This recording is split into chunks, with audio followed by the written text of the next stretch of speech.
Ever heard of NMN? I have, actually. It's kind of got a mouthful of a name, right? It does, yeah. Nicotinamide mononucleotide. Yeah. And it's this tiny molecule is making a big splash in science and wellness.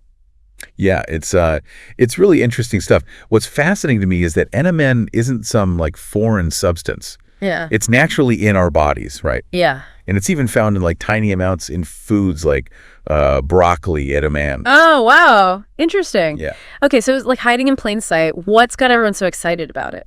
It really boils down to its relationship with another molecule Okay. called NAD plus OA, Yeah. which is like if you imagine all the cells in your body, it's like the lifeblood of the cells. Okay. They need a constant supply of energy to function correctly, and NAD plus is like the electricity that keeps everything humming. I like that visual, like these little cellular factories. Exactly. Powered up.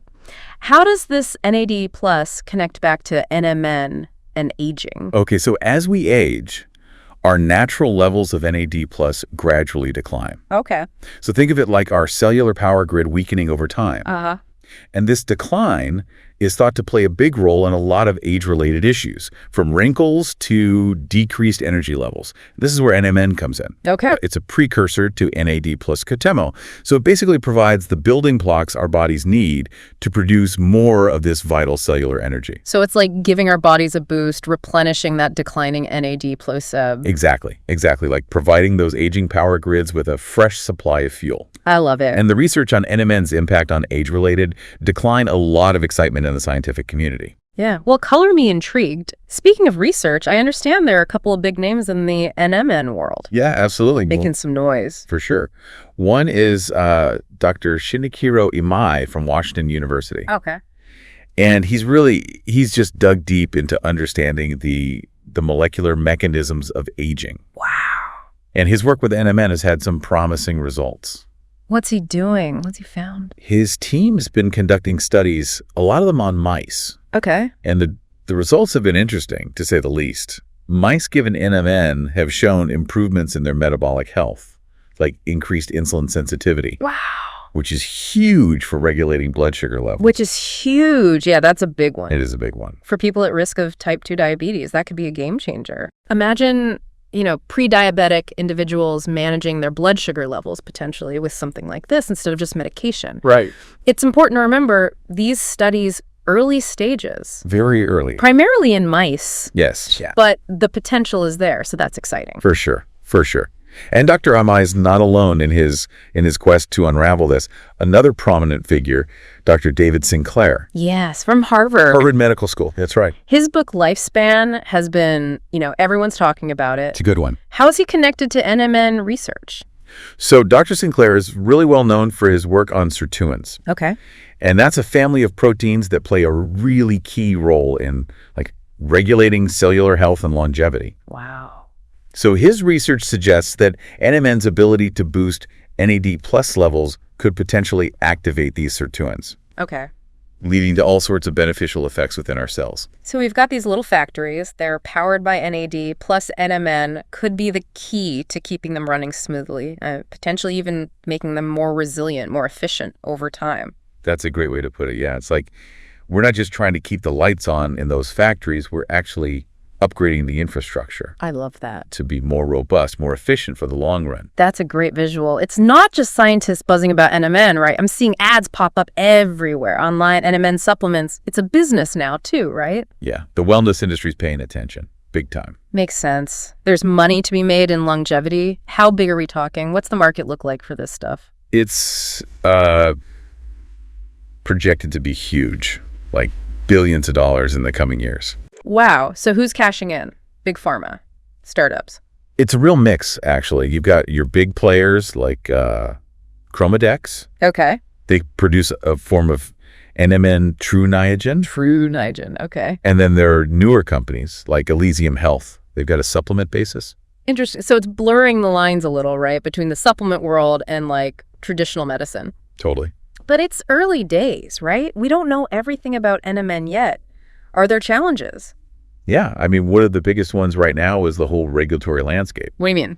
Well, the FDA, they've been hesitant to actually classify NMN as as a dietary supplement Why? because it's also being investigated as a pharmaceutical drug. Oh, wow. So it's in limbo. Yeah, it's this gray area, and it makes it tricky for these companies to market it, to sell it.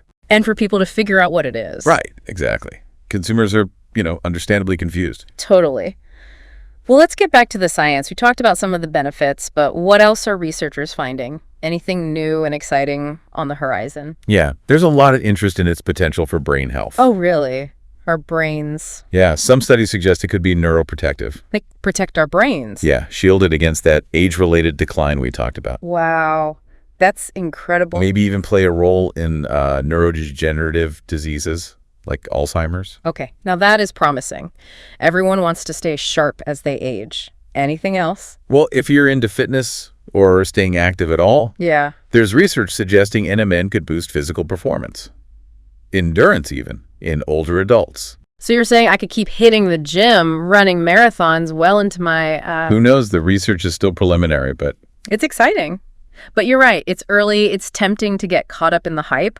What should we be cautious about? Remember, a lot of the research we're talking about done on animals, mice mainly. Right. And, as much as we love our mice friends. Yeah. They're not people. Right.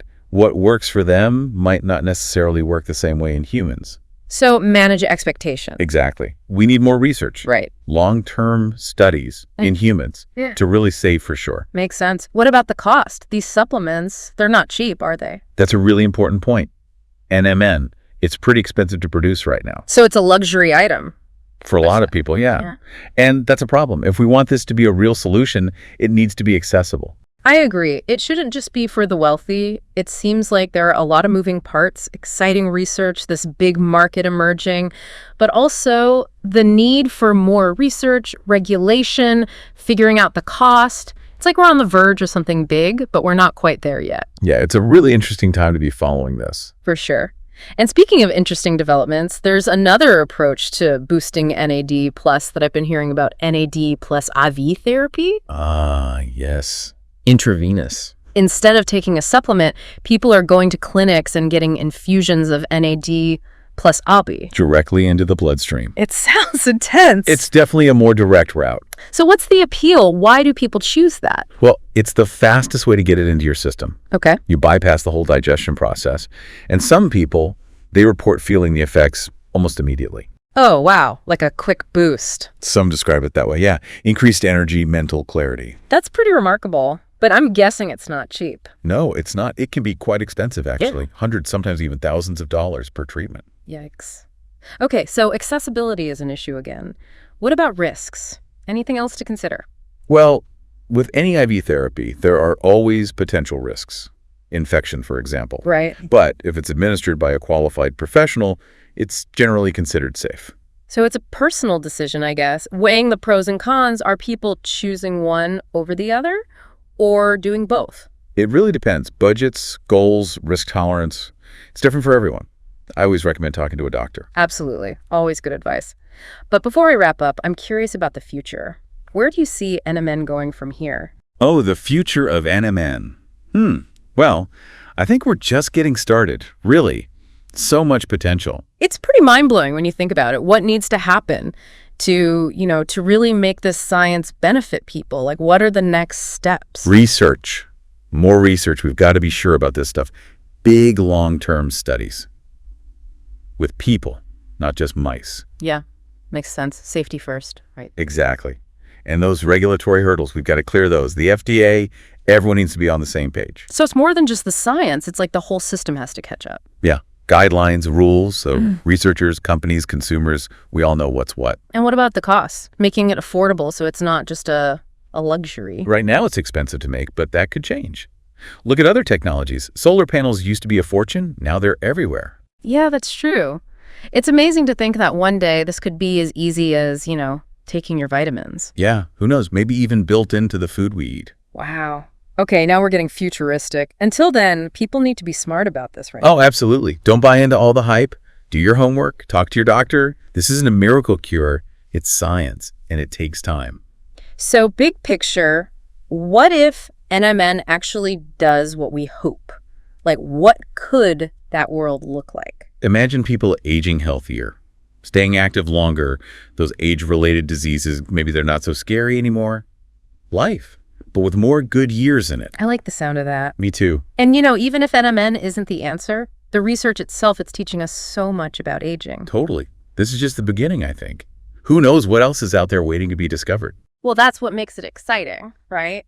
And when those discoveries happen, we'll be here to dive into them. Thanks for joining me on this deep dive into the world of NMN. It's been a fascinating